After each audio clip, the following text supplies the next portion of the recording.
Welcome, welcome, welcome. Welcome to Wholesale Hotties, the place where ladies in real estate are talking about real estate. I'm your host and MC, Sharon-Lee Smith, together with my co-host, Monique Fell. Hey, Monique. Donna's out today, but that's all right. She'll be back next week. We have a special guest today, aside from Spencer. We have Lisa Englehart. Lisa, welcome to the show. Thank you. Thank you for having me. You're very welcome. I'm so glad you're here. We are going to talk about one of my favorite topics, and that is building houses. I love it. My favorite topic too. That's right. That's right. So tell us a little bit about you for people who don't know who you are, where you're from, how you got started in real estate, all the things, just the background. Okay, so I'm originally from Henrico part. It's called Verona, so right outside of Richmond, Virginia. And I grew up there, went to school there, and then ended up moving probably about 20 miles away where I've been for the last 30 years now. So I got into real estate when I was probably 30, 32 years old. And I've been in it ever since. I started out with a real estate license, and then I immediately got my broker's license 3 years later. And actually the first two deals I put together were two farms that I took to a developer, and we ended up ultimately creating a 55 and over community of patio homes. So it was 165 homes there. Mm-hmm. So that's really where my love for land development started then. So that's kind of a little bit of what I've done and kind of where I'm at now. That's awesome. So started as agent, worked our way to broker, and now we're developing houses, but not just any houses, right? You really have a niche going on. What do you do? Well, I do, but it has to be like the right piece of property for it. So I primarily build 1,400 square feet and under. My focal point has always been little teeny houses. I call them teeny houses because tiny houses, if you say the word tiny house, people tend to associate those with tiny homes on wheels. And mine were tiny homes on, stick built on permanent foundations, brick foundations. So that's why I started calling them teeny homes. So I developed a passion for that primarily because of my real estate career. Actually, got me into that. Part of when the market turned in 2007 and 2008, I was in construction, and I knew the market was tanking. I mean, we could feel it bad. So luckily, I was one of the few in the Richmond area who got involved with foreclosures. So I became an REO listing agent for HUD, the VA, and a lot of the banks and local banks and national banks. Nice. So that really carried me through, honestly, because if it wasn't for that, you were pretty much going to die in new construction and nothing was selling. Oh, yeah. It was terrible. Yeah. Terrible. So the reason I kind of tie that into the teeny homes is because I worked with a lot of reverse mortgage foreclosures. And with a reverse mortgage foreclosure, what happens is if the person who has the mortgage doesn't pay their taxes or insurance, they fall into default. And if they can't catch that up, they get foreclosed on, and that's governed by HUD. It's one of the saddest things you'll probably ever witness, to see somebody that's been in their home for 50 plus years, lost their spouse in most cases, and they don't have anywhere to go.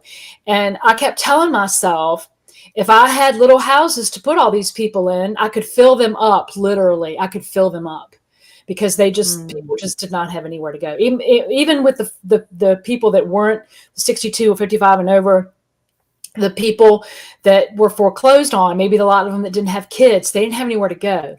And I'm one of these people where, I believe that a lot of people fall on hard times. I have failed so many times in my career, flat on my face, but I was able to pick myself up and keep going. But a lot of people aren't able to do that. And so I could have over and over again filled these houses with people that needed a place to live. So that's kind of where a lot of the passion for it comes from, because I got to see firsthand how a lot of the people were treated by the banks. And yes, there was a commitment. They signed a promissory note that they were going to make those payments. And what if for whatever reason they fell on hard times, they couldn't do it. But it was some really sad times back then.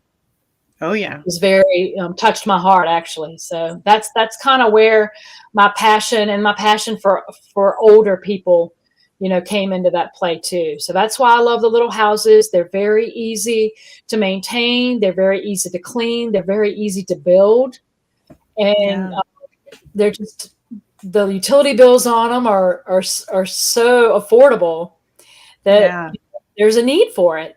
And unfortunately, regulations, kind of keep you from being able to live somewhere like that full time. Yeah. So. But that kind of gives you a scenario of, where I came from, where I've headed. I mostly do land development now. And if I keep the land, I basically create my own lots, because if you don't have lots, you can't build. Right. And for these small homes, I have to create my own lots, because I can't afford to buy an expensive piece of property to build a little house on. The numbers just don't work. Right. So you need to be able to subdivide to keep those costs down to build little houses. Right. Which makes sense. And when you're talking about older folks, right, that's dear and dear to my heart as well. I have that same passion. And you're right? The kids move out, the kids move on, and you're left with this 4-bed, 2-bath, big house, but you're aging, and it's harder to maintain. And having a smaller place that's still, independent and your own is ideal, right? Because you can maintain it. It's you and your hubby, maybe, if he's still with you too, right? A lot of, I mean, us women, we live way past our husbands usually. Both my grandmas outlived my grandpas by at least 20 years. Mine did too. Yeah. My grandma was 96 before she passed away. She was 94 before she stopped living on her own. Right. But her house was, my aunt was there twice a week and I was there once a week so that we could clean it for her, because it was, she couldn't do it. Exactly. Right. It was too big. That's exactly right. So this is, a brilliant,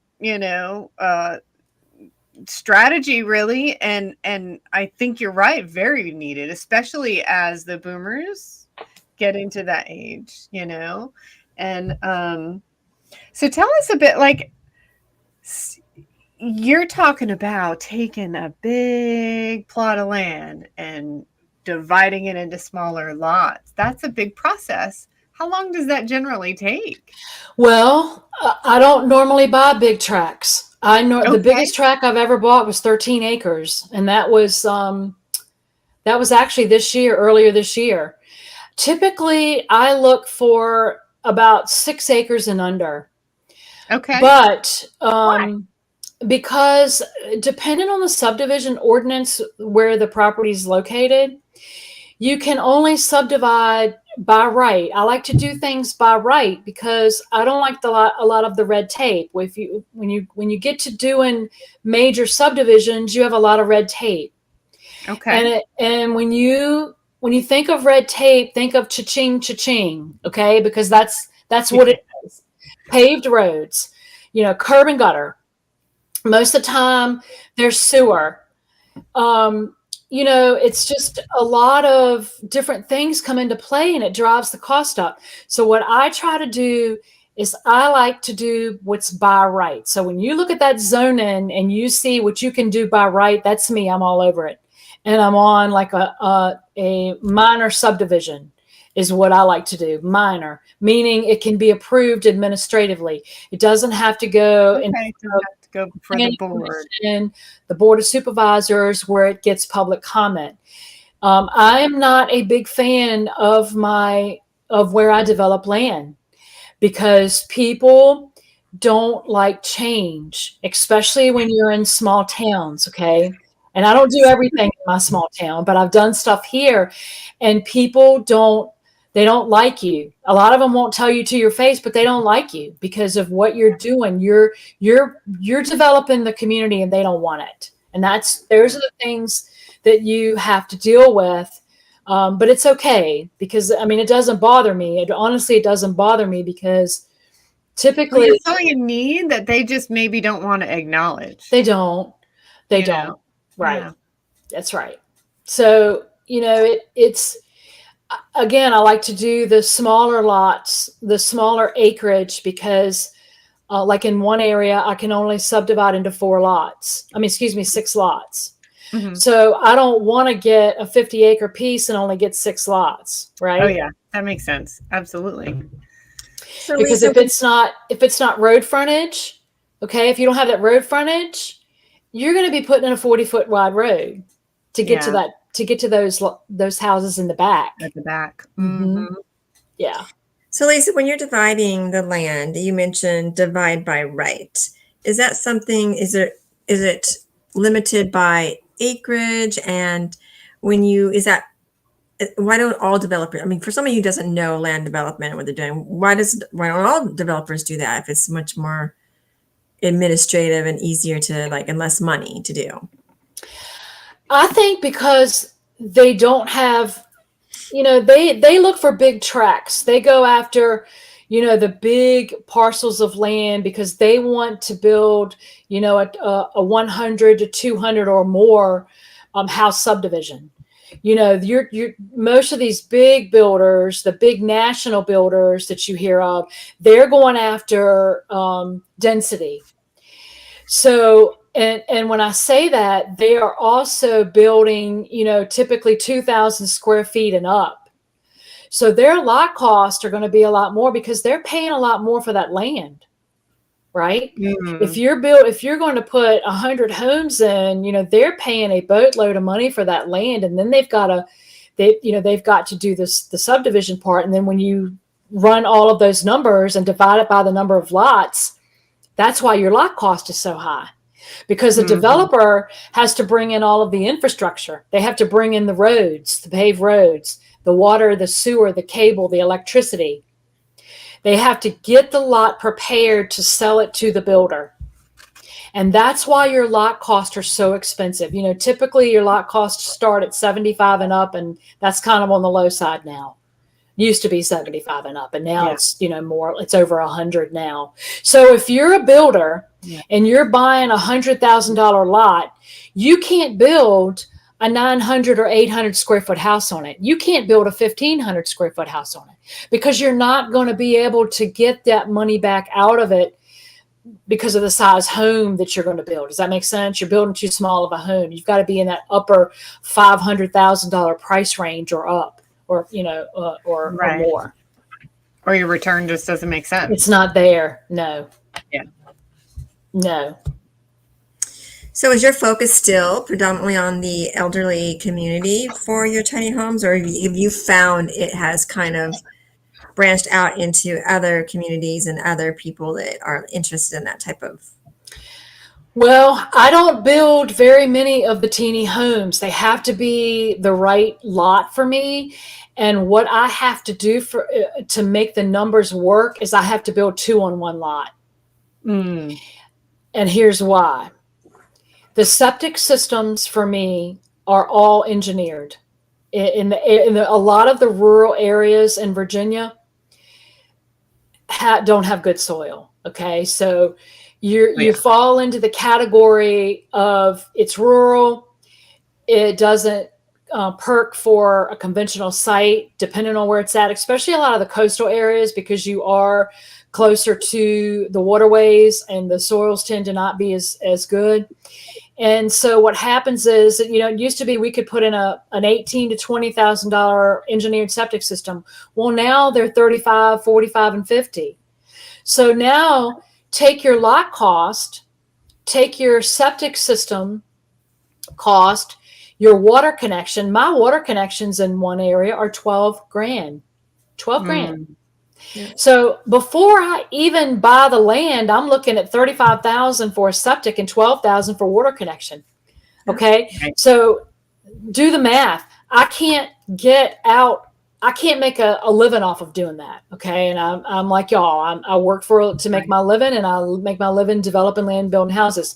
I can't do them for free. I wish I could for some people that need them, but I just can't. I'm not in that position to do that. You got to put food on your own table, put food too, on my table. right? And otherwise, on yourself first, right? That's right.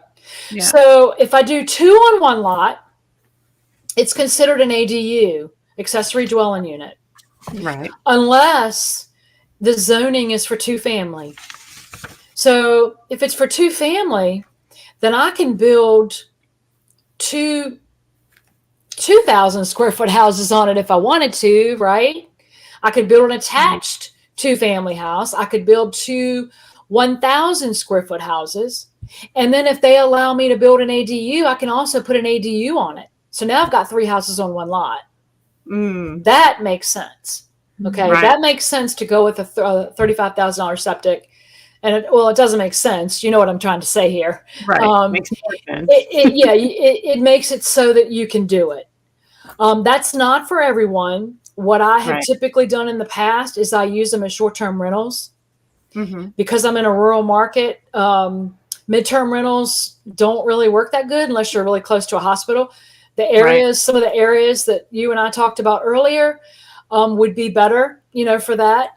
But I'm in a seasonal coastal area, and they do extremely well. I have 2 under construction now. They're a little bit bigger than what I normally build. It's an 816 square foot, 2-bedroom, 1.5 bath, and I have a 400 square foot ADU beside it. Nice. And they're almost finished. So 400, that would fall into the teeny home. Yes, 800 is not really considered a tiny home, I guess, under the standard. Typically like 500 square feet, around 500 square feet and under would be considered a tiny home if you want to get technical. But the scenario with what I have is it makes it great for, an adult child. It could be, it could be a multitude of reasons. Short-term rental, live in one, rent one. It's almost like having a duplex. Yeah. You can do so many different things with it. Absolutely. Yeah. Even like a family compound, like you're saying. Exactly. The 20-year-old son out in the back in his own little room. And it's multi-generational housing. Or grandma's in the back. That's exactly right. And yeah. Exactly.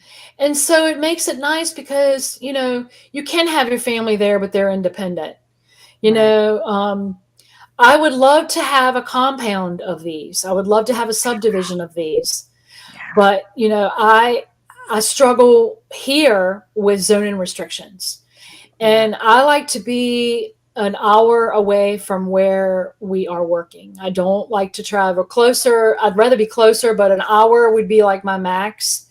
I have worked out of town, building houses before, hour and a half away. I just don't like it because I'm very hands-on. I like to be on my job sites. Not every day, but I like to know what's going on. I like to make sure everything's going well, and I like to stay on top of it. And if you don't stay on top of it, that's when bad things, happen. Things can start happening to your houses if you're not paying attention. Yeah. Sounds like you have experience in that. Do you have any horror stories? No, not really. Not really. Not with the little houses. I think we're just in a really weird market right now. I think that's everybody's biggest challenge right now. And I got to tell you, in a million years, I never, ever, ever thought that there would ever be any issues selling a 1,400, 1,200 square foot house, little houses. But I'm seeing many of them in the MLS where they're just not moving. And I think part of the reason is, the rent may be a little bit cheaper than what they can buy for because of the down payment and then the interest rates.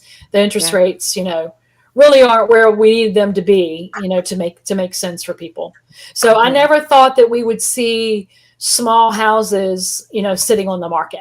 That's a shocker for me. Yeah. Yeah. Do you predominantly then, when you develop land, are you diversified where, land comes in, you wholesale some land, you keep some land, do you develop other things besides tiny homes, or you just laser focus on tiny homes? I'm laser focused on land development. And then if I want to keep the land, which I typically do, so what I mostly do is I buy a block. That's my favorite thing to do. I just buy a block of land from one block to another, of like a city block. Okay.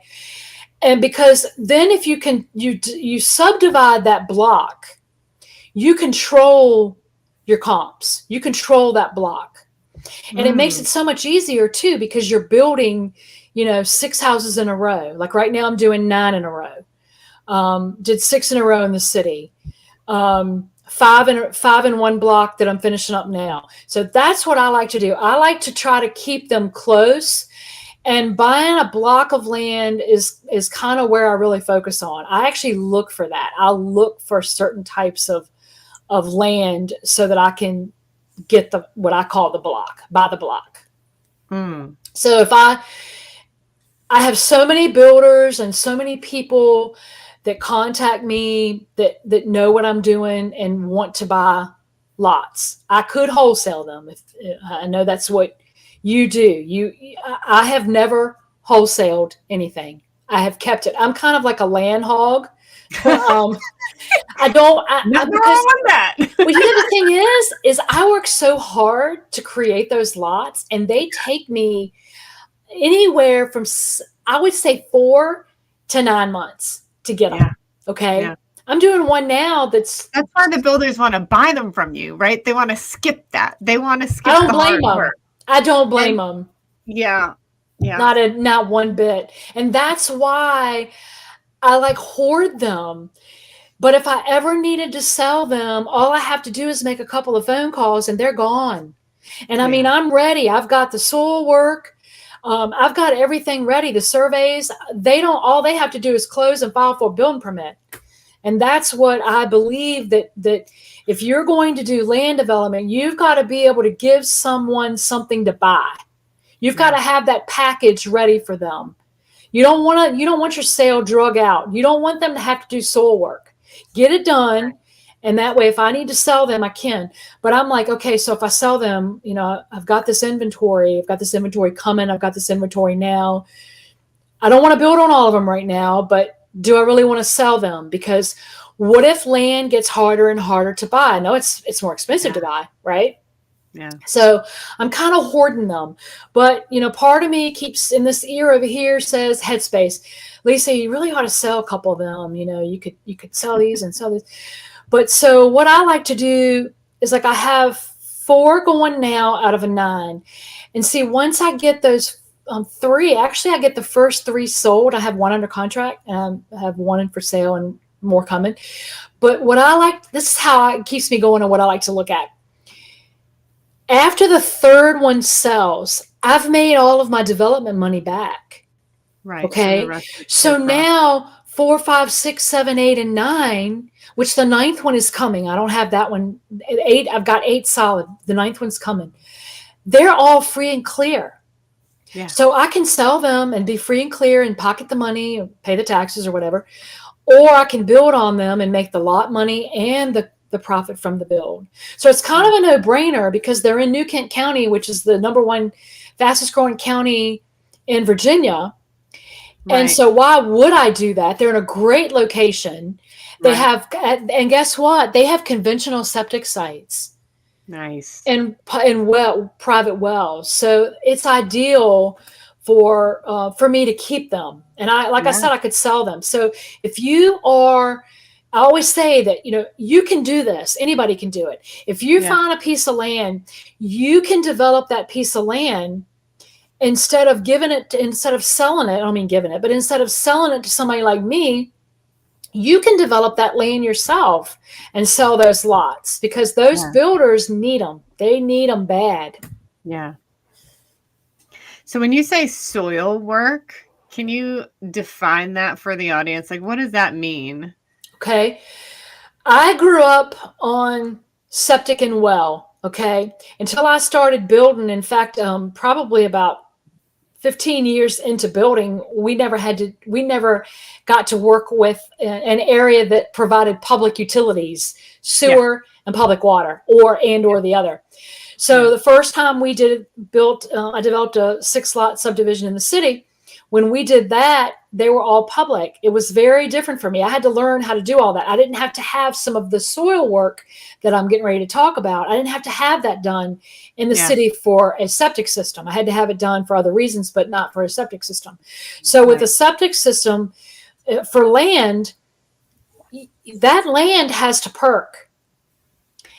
It has to perk. And if it doesn't perk, then, it just doesn't work. You have to have the right amount of soil to create a septic system. It's a lot of different things come into play. So that's when I talk about soil work. If you don't have, if you have the soil, if you're doing the soil work and it's not, it doesn't perk, then you're sitting there on bad soil. And what if you already have that property under contract?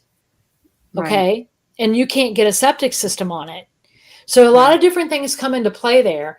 So if you're selling the land and you want to sell that to other people, you really need to hire a soil engineer to come in and do his own soil testing to make sure that that lot will hold a septic system. It perks for a septic system. Mm-hmm. So, that falls into play, whether it's conventional, it's a whole different ball game if it's engineered. So it just depends on the type of septic system that lot will hold. If it's engineered, it means the water doesn't drain well. If it doesn't perk at all, it has too much water on it. It's spongy. Yeah. It holds water. So gravity flow septic system is not going to make it to that distribution box. Therefore, right. You're going to run into a lot of issues. Does that make sense without getting into too much graphic, trying to keep it, start getting into septic systems. Well, you don't want to talk about poop on this? I know, right? So it's a lot of different things that come into play there, Yeah, so especially when you're talking about like spongy soil, right? We're in the Chesapeake Bay Preservation area, right. Where you have to make sure that you're not affecting wetlands and not affecting the bay and all that stuff.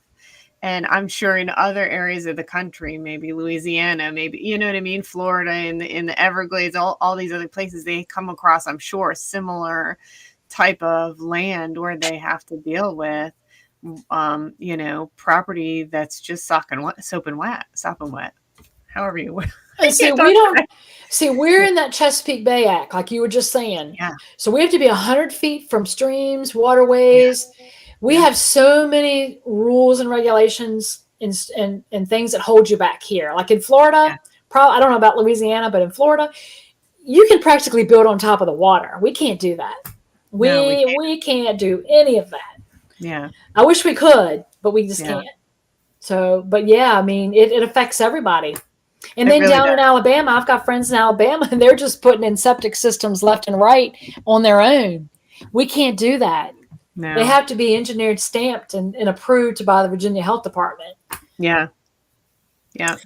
So when you're dividing land, are you running into, is it pretty cut and dry when you go to the city and do you run into some of the people there that are just like a little more harder to work with, or this piece of land is harder to work with? Is there something, a sweet spot, I guess, and something that you have found, like a system that works more effectively than just, when you go in and try to divide a land and try to do the zoning? Depends on where you go. Okay, so City of Richmond, I would say, has gotten a lot easier. I really enjoyed working with the I would say the building official and the inspectors I enjoyed working with. The paperwork, everything's online. They were more difficult to work with until you started building, and then everything was fine. So that was a little bit more stringent because you're dealing with city. You don't have that personal connection with them. Okay. Mm. So when you go to a county, an affluent county, it's still a little bit difficult because even though the inspectors are great to work with, you really don't have that relationship. You have that relationship with your local area that you work in and rural. And so everybody in my town who works in the office knows who I am. They know what I do. They know what my husband does. Because if it wasn't for him, I wouldn't be where I am today. So him and I both working together. I primarily am involved in that. I'm the one that works with all the county officials, building inspector. Everybody knows both of us, but I tend to work with the same people if I'm in that town. So they all know me. I can pick up the phone and call them. You don't get that when you go into this city and into these big counties. You don't get that. Right. Sometimes, going into a rural county, I scratch my head because I'm like, y'all just don't get it. And I mean this in a very, very nice way. Y'all don't get it. You don't get what I'm trying to do. You don't want what I'm trying to do. Right. Everybody, all these municipalities all cry, we need affordable housing. We need affordable housing. I have been hearing that for 15, probably more than that, but at least 15 years, right? Right. And the unfortunate thing is they don't do anything about it. The only thing that I have seen them do is they bring in apartments and they call that affordable housing. And that is not the American dream here, right? The American dream is for a young couple or a single mother, single dad to be able to go and buy a house that they can actually afford to buy. Yeah. Right, with a yard for their kids to play in and their dog to run around in. Yeah. It's not here. Yeah. And I don't see any end in sight with that. Yeah. And I really don't. I've tried to think of everything. And it's not there. And even if, depending on the land that you develop for these small houses, they still fall into a higher category. If you have 2 houses on one lot and you're building them, okay, now you've got 2 kitchens, you've got 2 foundations. Let me back up a little bit. You have 2 brick foundations, you have 2 kitchens, you have 2, you see what I'm saying? 2 full sets of appliances, 2 full roof systems. It's not going to be $150,000 house. It's not going to be that, right? So it's still, I'm working my way through it, but I have not been successful with breaking that barrier yet. But I haven't given up. Yeah. Yeah.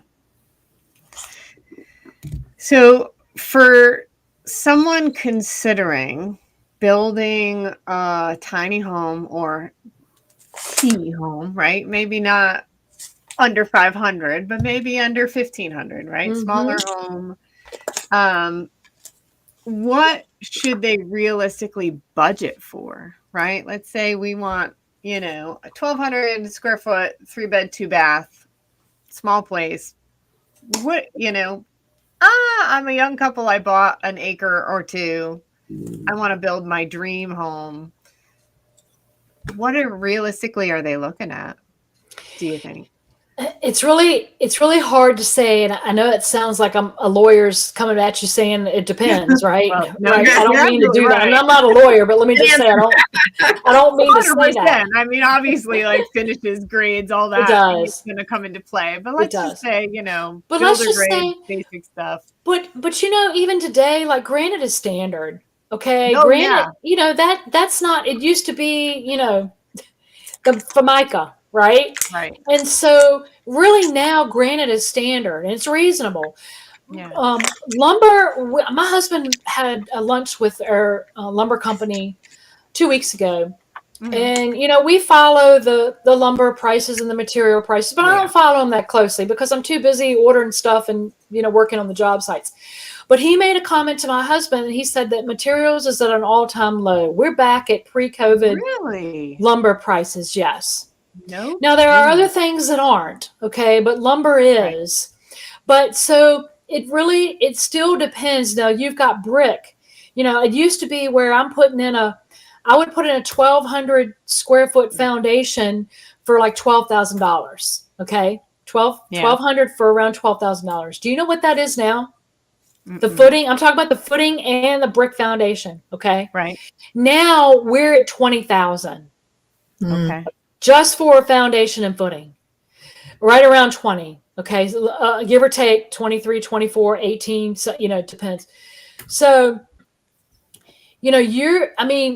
you have to hire, if you own the lot, you've got to hire a Class A general contractor to build that for you.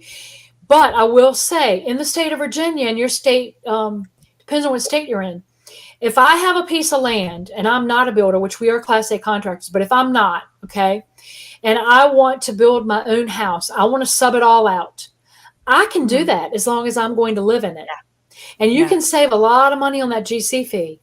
So if I was going to build my own house and live in it, that's what I would do. I would sub it all out and I'd save that money. But you have to know what you're doing to do that. You know, that takes a lot. It's a lot of work.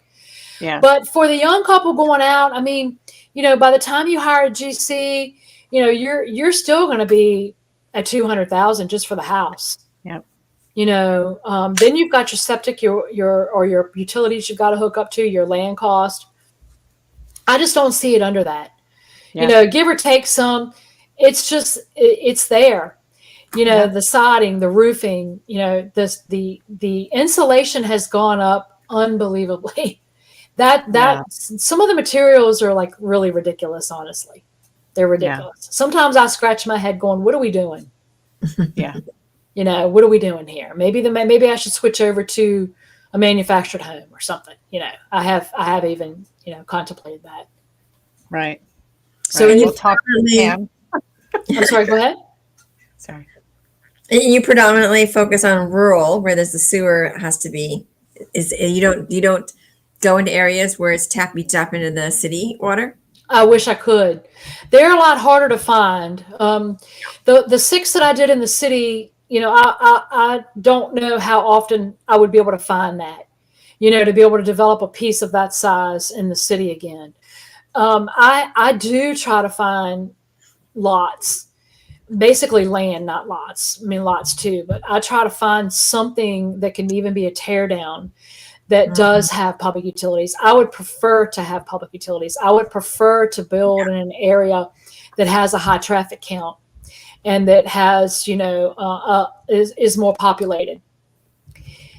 But it's harder to find those, just harder to find, you know, those types of deals, especially for what I'm doing. Like I said, you know, if you're going to build a 1,800 square foot house and you've got public utilities, your cost, you know, those houses are selling $400,000 and up, and depending on the area.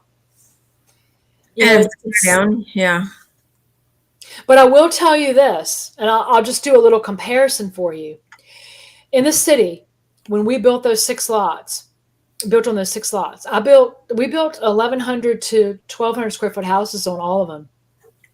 And here's where it gets you. You have to pay a $7,400 water and sewer connection. Okay, that's the tap fee to the city. Then you have to pay the plumber to connect that from the meter to the house. That's another $3,000, probably more than that. My brother's a plumber, so my brother was doing it for us. So you're around $3,000 to $4,000. Okay, all right. So here's the killer. Here's the part that just got me. You have to pay a sewer contractor to run that lateral, because unless you tore down that house and that lateral is already there, I had to run laterals to all of the houses. $13,000 to run that lateral. So by the time I paid the $7,400, the $13,000 and the $3,000, it was almost equivalent to an alternative engineered septic system in a rural area. There's not a whole lot of difference there. And personally, I think that the rural areas, I think when people start to have children, a lot of people want to tend to go to the counties. And even in the counties where we are, and Sharon will know where I'm talking about, Henrico, Chesterfield, the lot costs are so much higher. So what happens then? You're building a 2,000 square foot house because of the lot cost. Yeah. So do you ever so you talk about the place that you're located in, your development, do you ever have the means or the ability or the knowledge to consult with somebody who, oh man, I want to do land, but I don't live there. I live in, I don't know, say Washington State or Oregon or Minnesota or someplace else. And do you consult with people and have that ability to say, hey, these are some things you can look at, here's some things you can do, and guide them through that process of building in their city, their state type of thing? It's funny you ask that because I have a friend who's a broker, Kevin Randisi, I'll say his name. He has been after me for probably 2 to 3 years to do consulting with land development and the teeny homes.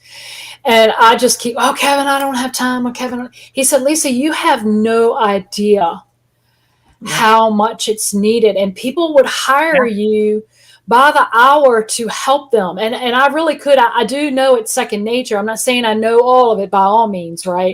But I do have a lot of experience with it. And I am considering it because he has really been pushing me to do that. And I could do it a couple days a week and just fill in different slots because I really do think it would help people get to where they want to be a lot faster than it did me. You know, I'm self-taught. I made a lot of mistakes. I attend a lot of meetings. Probably when people are watching Netflix at night, I'm reading a boring zoning ordinance, right? Or I'm reading a future plan because I'm trying to figure out what they want in this area. So I'm a little geeky and boring at the same time. Oh, there's my sweet friend Jennifer. Hey, Lisa. Hey. Jennifer's been on the show. And she's been backstage chatting. I'm like, do you want to join us? And she's like, yeah. I've been hanging on your every word, Lisa. I've been missing her. I love her. I love you. I love you. I love you, sweet. Lisa. I've missed you. I know. I miss you too. It's been too long. I know. Jennifer, you just need to come out to Virginia and hang out with us. Come on now. I know. I need to come out there and see what kind of land Lisa wants so I can wholesale it to her for minimal profit just to learn. Yeah, good point. Hey, you got it, honey. I'll help y'all any way you want. Seriously. I need to know everything you're teaching us, Lisa. I need to know because if I'm going to be negotiating with landowners to do land wholesaling, if I'm not going in deep enough, if I don't know the numbers for the people who are doing what you're doing, then I'm wasting my time and theirs, and I don't want to be ignorant. And so thank you for this opportunity to learn from you so that I can price the land that I am trying to purchase accordingly. This is gold. Exactly. Yes, and that you make a very, very good point about that, because if you go and get a piece of property under contract and let's just say in the background, you have it under contract, right? And it's always negotiable later, but you want to go in with the right price or somewhere close to it, right? So you have to be able to know what you can do with that. What can you do with that? How many lots can you get out of that? See, I know how many lots I can get out of it before I even put it under contract. That's great.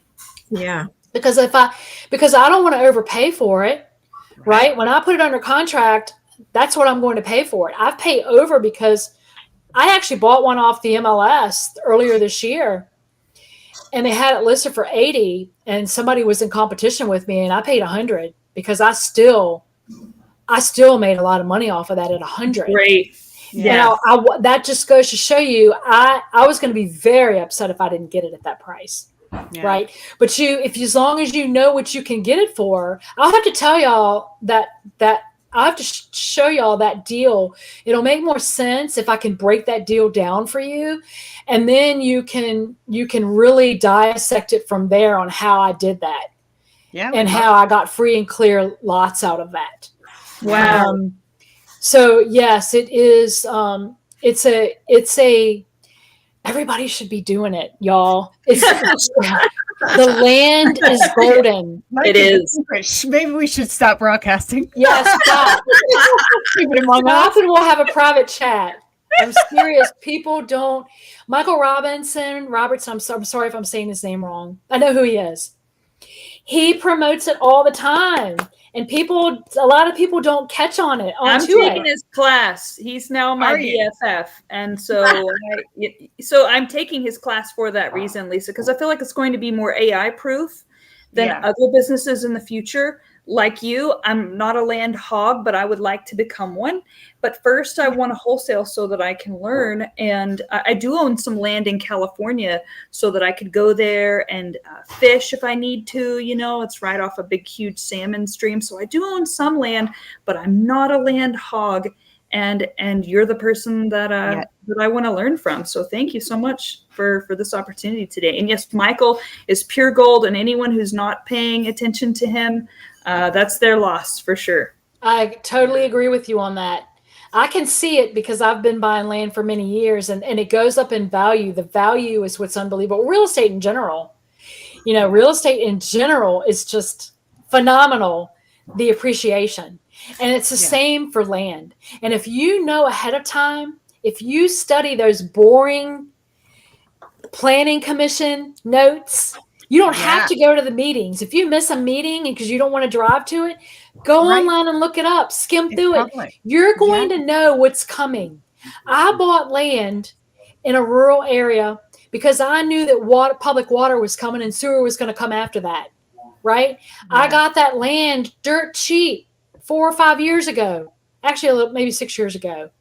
And then water came through. So what do you think's happened to that land? It's 5 lots and 4 acres. What do you think's happened to that land? And 5 lots is on the main road going on a peninsula. So I can do, I can sell it. I can sell it at any time. Builders are hungry. They don't know how to go and find lots. My husband, he wouldn't know how to do any of that. He knows how to build houses, right? That's all he wants to do. He don't want to do what I do. So but what I was telling Sharon earlier, Jennifer, is you can do it. You can go, you might wholesale now, but then it's going to click off in your head, especially if you dial into one area. See, to me, it's important to dial into one area. I'm just going to tell you that from experience. When you dial in, when you find that sweet spot, whether it's 3 or 4 counties, you find that sweet spot, you're going to get to know the zoning. So as soon as I pull that tax record or look at that GIS map and it shows me what that zoning is, I know exactly what I can do with it by right. Now, I do refer to the zoning ordinance all the time because something triggers me like, what if I wanted to do storage? That's kind of out of my bailiwick. But what if, right? What if I wanted to do a storage facility and it's zoned for that? So that's why if when you go to buy that piece of land or get that piece of land under contract, if you automatically know with that zoning before you get it under contract that I can subdivide that into 6 lots as long as each lot perks. And I know what I can get for that each one of those lots. You take 35,000 and multiply it times 6. And what is that? I don't even 35 times 6. 210,000. Okay? Yeah. That's what you could sell that property for. You can work those numbers backwards and figure out what you can pay for it. Now, a lot of people, I don't do a lot of talking about how I buy my land, because when I would have been involved in real estate when I was young, out of high school, if I had known that you didn't have to have your own money, right? I'm very passionate about that because I was stuck.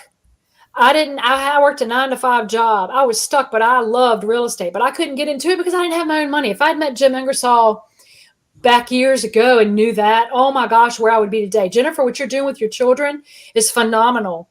They're going to be multi-gazillionaires by the time they're 35 years old because they're going to know what mama taught them.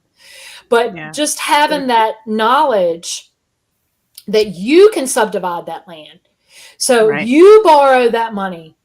This is what I was telling you earlier that I don't tell people. I borrow money to buy land.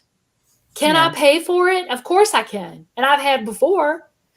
But I'm borrowing that money and I'm borrowing my engineering development money. I have a private lender I met at Jim's who approached me. Going to speaking engagements and being in the know and people knowing what you're doing. I'm not on social media like I should be. I've really got to change that. But I have met so many phenomenal people who believe in what I do, and they believe in me enough and they trust me enough. They loan me money on dirt. Yeah. And listen to this. On one of the properties that I'm building on now, it's that 8-lot going into 9-lot subdivision. Yeah. I have a development loan on it. And they put up the money for the construction loan into second. This is how phenomenal this guy is. And he's right in our network. Okay. Wow. So he and his his family members have my underlying, which is the development loan.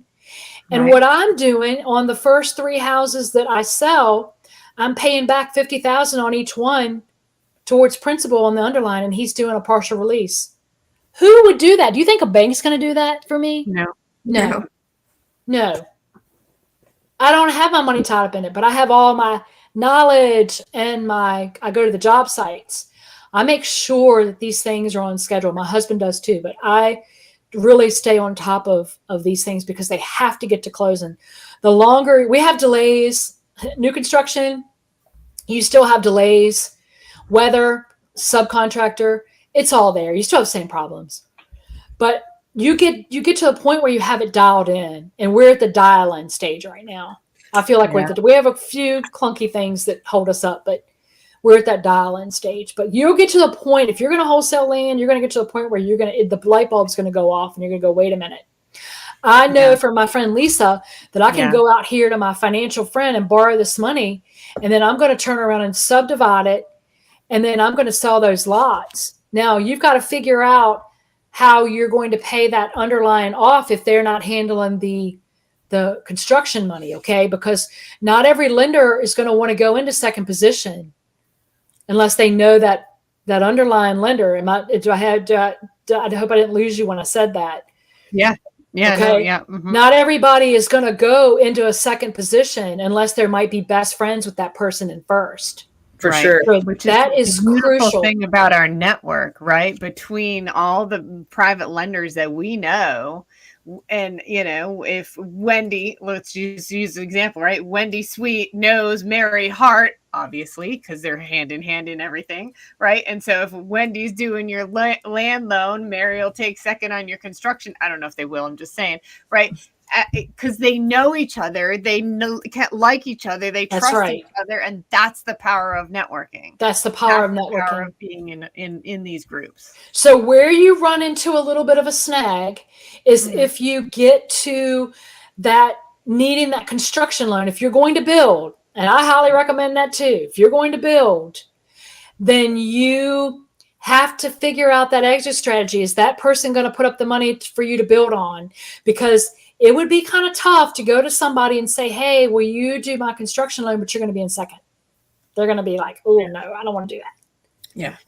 Okay. So, that's a little bit tricky. But just think about that. Think about once those first 3 are under construction, that kind of like pays that underlying off. Yeah. Does that make sense? Yeah. That underline's paying off, y'all. And guess what? My underline's gone, and I own all of those lots now, free and clear. I own them. Yeah. There's so many different things you can do with land. So many different things you can do. And that's why I love rural. I had no idea, Lisa. I figured it was just a one and done, just wholesale it, and it's not going to make money for you otherwise, so just move it. Girl, no. Hold it, divide it, then sell it. It's kind of like these wholesalers that are coming out now. Like we interviewed Lydia and Natalie, who have the 100% financing of the wholesales, right? And so that way, close and list is their thing, right? And why not? Right? Because why are we wholesaling in one transaction when we can close on it and list it and get even more? Right. It just depends on your exit strategy. Exactly. That works well for the with people land that want to do that. But there's so many different things you can do with land. There's so many. Exactly. And so why not close on it, and the sky's the limit. Now you've opened yourself up to so many more things that you can do. Yes. Yeah. 100%.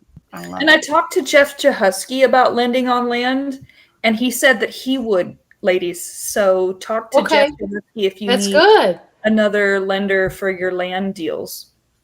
That's good. I love Jeff. He's a fellow autistic guy like me. He's one of a kind. But let me just say this to y'all, and I go to those events too, and I love them. And I come back, and one of my private lenders might not have gone, so I share and collaborate with him on what I learned when I was there. I shared some of the stuff with him. He's actually going, I think, to the Dallas event, but I shared when I was in Florida with him on some of the documents that he needed to help get some of his stuff through, because he's learning to other people now. But so you don't know who you're going to meet when you go to these, or who, Absolutely. you know, I know this guy for 3 years now, but I didn't know him in the beginning. You know, he came to me. He came to me and it opened things up for me and a couple other lenders that I have. And now we like do deals all the time. He'll call me and say, hey, you need any money? And so he's right. Put my money to work, Lisa. it's very, I really feel really, you know, I don't know if I should use the word blessed, but I really feel honored to be able to work with some of the people that I'm working with, and to build the relationships that I've built with people like you.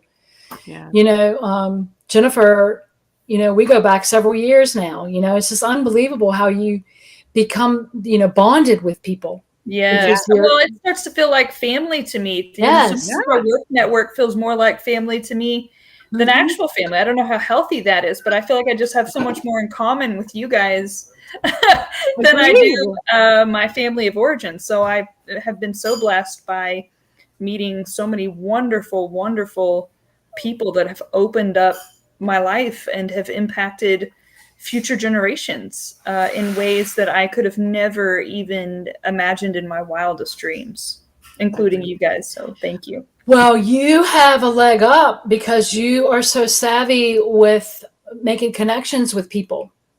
So you, if you, you know, could hone in on certain areas, once you get that part figured out where you want to work or work those deals, you know, the sky's the limit. I think the sky's the limit. Thank you, Lisa, because I didn't know if I was supposed to just wholesale nationally or if it would be more AI proof to just do it locally and still sit belly to belly and shake hands. And Sharon, I'd love your perspective on that as well. Do you think the future of doing national transactions is focusing locally, or do you think AI is just going to make it so people aren't going to know who the heck they're talking to, if it's a robot or a scam or whatever, and people are going to go back to really wanting to do deals in person? Well, I'll tell you this. I refuse to wholesale nationwide because of that exact thing. And like I've been wholesaling for 4 years now. And I have only ever laser focused Virginia, Maryland, DC. That's it. Why? Because I can drive to the property. I can walk in the, I've been in construction cost estimating and contract and project management since 1996. So I can walk on a job site and I can know my construction costs. So that's so powerful as a wholesaler, because I go and get pictures of the house that I have under contract. And along with that, I can say, hey, you're going to need to do this, and this. And this is what it's going to actually cost you, right? So there's so many wholesalers out there that don't have a clue what construction costs are. And so it's a joke out there, where, you get this house and realistically this is this full gut and it's a 1,500 square foot house. It's going to easily cost 80 grand in rehab. And these wholesalers like, oh, 15,000 rehab. Are you smoking crack? Where'd you get that number from? Like, it blows my mind, right? But that's how I've gotten such a great reputation in the wholesale space locally here, because my deal sheet includes all of that, right? And the power of the knowledge to be able to get it to your customer. And in my opinion, your customer is the buyer, the end buyer, right? And so if I am catering to my end buyer by providing them competency and, quality product, as far as, my product is my property that I'm selling to them, or the contract that I'm selling to them, I'm doing them a service, which is really what we're in sales. This is sales 101, right? And so I'm providing a package, like Lisa was saying about packaging up the land into things to sell. As a wholesaler, you're doing the same thing. You're packaging up that contract with all the information that a buyer is ever going to need to make a decision, and they can make it. Like, I sell contracts within an hour. Why? Because my email that goes out has everything they need to make that decision right off the bat. There you go. Make a decision. A wholesaler that competent is rare as hen's teeth. I don't know if I get your emails, but I would sure love to see them just to see what a competent wholesaler really looks like.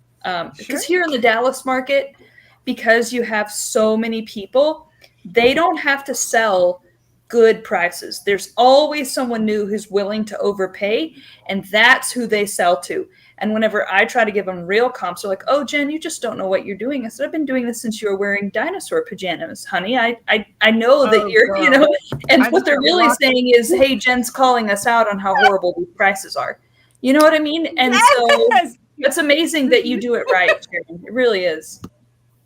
Yeah, I just got blocked on Facebook by some girl, and she was, telling me about how brilliant she is. And I look on her profile, and her date of birth was 1990. Girl, I've been in this business since 96. You are 6 years old, child. So don't tell me I don't know what I'm doing, but okay. You do you, girlfriend. I got blocked. Oh, well, whatever. But Jennifer, going back to what you were saying, I'm like Sharon. I want to put my hands on it. I want to be able to get to it. And if you, it's my opinion, if you started out with one county that one or two, like I'm in like 3 different counties right now. Okay. If you hone in on the area, an up and coming area, a rural area, it just depends on, what's happening in those areas. We talked earlier about an area, Sharon and I did. We talked about an area that is up and coming, that we believe is up and coming. And that's something that we like. And we've both noticed it. So if you focus on something like that and learn the zoning, I'm not saying memorize it, but just kind of familiarize yourself with the zoning, even because don't you live rural? Don't you live in a rural area? I do. We're having multi-billion-dollar investments now in my county with Texas Instruments and other places. So you're seeing a ton of apartments pop up. You talk about not a lot of affordable housing, and you're right. We have 5 apartment complexes now within a 12-mile radius in a county that historically only has 100,000 people. Yeah. Which is pretty wild, right? Yeah. So I agree with you. If they need affordable housing, why don't they bring in more tiny home parks, et cetera? Which, by the way, if you need someone to help you railroad through regulations with small towns, which I'm sure you're really excellent at by now, there's this guy named Justin McWilliamson who does that for a living. And so he's someone that I refer my clients to. I don't have a kickback or a referral fee or anything like that. I just believe in what he does because I've seen him, go against these small towns that are against these types of developments. And I see him win over and over and over again. I don't know how he does it, but he's going to have our family out to his latest one that he's built as guests in Central Texas because he's really proud of it. He's made it more of kind of a resort thing versus affordable housing, but he does have affordable housing too. So if you ever want another ally that kind of has your back on that, Lisa, I'd be happy to send you his information. He's in Europe right now. I just left yesterday. But yeah, so we see a lot of resistance to that kind of affordable housing here too. So that's one county. And then there's one county going east that is not off of Highway 75. And so that has a little less competition, maybe a little bit more room for a mom and pop operator, right? Because here right now, it's the big boys are playing ball, which I'm not saying I couldn't get there if I wanted to. I just, maybe I should cut my teeth one county over. I leave it to your good judgment on that. If you feel like, Jen, you know what, go against the big boys, you can do it, then I'll do that. But if you think I should go one county over where it's maybe not so busy and not so much competition, then I'm going to take your advice. That's what I prefer. Yeah, I don't smaller. necessarily think it's about competition per se, as the big boys are building the big things, and the next step for people, right? They're going to move into an apartment first, but then they're going out into their first home, right? And they want to do that in the next closest rural area, typically, right? So why not capture that before it happens? It happens, right? Yeah, so you're buying the cheap land today and you're holding it for maybe, 2-3 years. In that time, you are dividing it, you are making it into lots, you're planning out possible build, maybe even starting build, whatever. In that 3 years now, the current builds of those big apartment complexes is done, like things are happening. Right. And so now the county where you're thinking about, that's the next place people are going. Thank you for that perspective. Yeah. Like think about progression of cities, right? Yes. They have to go somewhere, and it's getting fuller and fuller and fuller here in Texas. And see, where you are with 100,000 people, that's a lot. You're going to laugh when I tell you this. I'm building an area that has 12,000 population. Per county? Yes. Oh, wow. So think about those smaller areas that need housing. Even if, we have some areas that the schools aren't the greatest, an hour from me where I used to live in a rural county, and people still want to live there. They don't want to live in the big populated counties. Plus you pay a lot more for the land. If you're living in an area that a county that has 100,000 people in it, it's going to be really hard for you to probably find land at a decent price. So interesting. It's a lot less than the county I lived in before that had a few million people, right? And so for me, that was a big change. And so Dallas is a very populated place. I mean, I'm sure you guys know that, obviously, but I forget the rest of the world's not like that, right? Even though we did all these road trips and I saw that most of the country is much less sparsely populated, you forget that's not how the rest of the world lives. It's not, because in our areas, there might be 30,000 to 60,000, and that's a lot, isn't it, Sharon? And that's a good population, smaller rural areas to me where they can. I tell you what, Bill Cook, I'll never forget this. I went on that door knocking tour with them when they came over that time. I will never forget him saying that if you're within 20 minutes of Walmart, you're golden. Oh, yeah. I like that. Yeah. Or an hour to a city, you're golden. Mm-hmm. An hour to the city, though, in Dallas still has you in a bubble of like 1 million people per county. But start at the edge of the city. You're right. But like an hour let's say the edge of Richmond, and then an hour outside of that. Gotcha. Okay. Where Lisa's at and where I'm at, kind of. I never would have thought of those smaller counties, Lisa. So thank you, because I'd have to go to Oklahoma for that. But there's nothing that prevents me driving 45 minutes to Oklahoma. So yeah. Look into those areas. Yep. And see what's going on in those areas, because you might be surprised. All it takes is one manufacturing plant to come in, and you've got this rural area, or a data center to come in that brings more people to the area, brings jobs. Yeah. And then once one development starts, guess what? More coming. Oh yeah. And if you can get in on that. Yeah, all of that. Mm-hmm. Yeah. Sorry, go ahead. But you the zoning is the key. I can't stress that enough, on knowing what you can do with the property. That's really, once you get that down, or familiarize yourself with it, where you can go to any zoning ordinance and just pick up on it right away, what you can do by right. And if you want to go through the what I call the red tape, it depends on what you want to do. If I want to do something bad enough, I'm going to go through that red tape, but that's not my number one priority. My number one priority is to do what I can do by right, to make it easy. Right. I saw today someone was training me on RE Simply, and I saw that you can check out the zoning on land straight from RE Simply. And I thought, well, that's a cool feature. I'm going to jot that down. Check that out. Yeah, because a lot of my clients use RE Simply, and my team is well-versed with it, but I'm not. But I'm having to learn it for land acquisitions and wholesale. Okay. Right. And so today the programmer showed me that there's a button, and you can just check out the zoning straight from there. But Lisa, you're so resourceful. You probably don't need stuff like that. You probably know exactly where to go. I end up zoning. Sorry, go ahead. No, I'm sorry. I end up going right back to the zoning ordinance.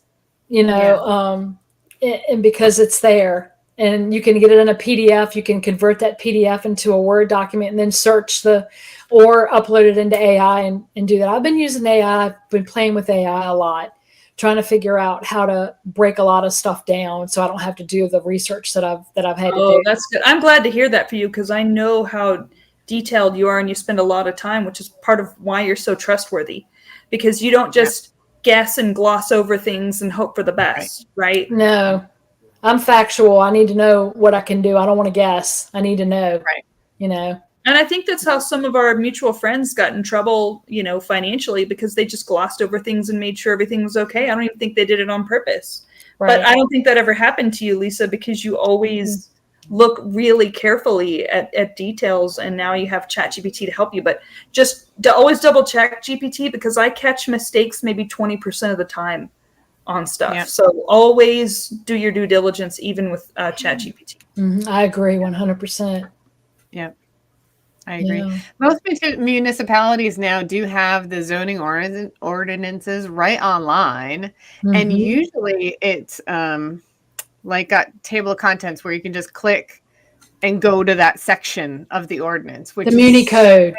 Yeah. Yes, exactly. That's the word. That's the program or it's whatever. Like a big library that a lot of them store them in. And a lot of your rural counties still have it in a PDF format. But some of them do have what's called the Muni code that'll take you to that Muni code. And you can save it, you can forward it, you can download it into a Word document. Makes it so much easier. It does. Yeah. Yeah.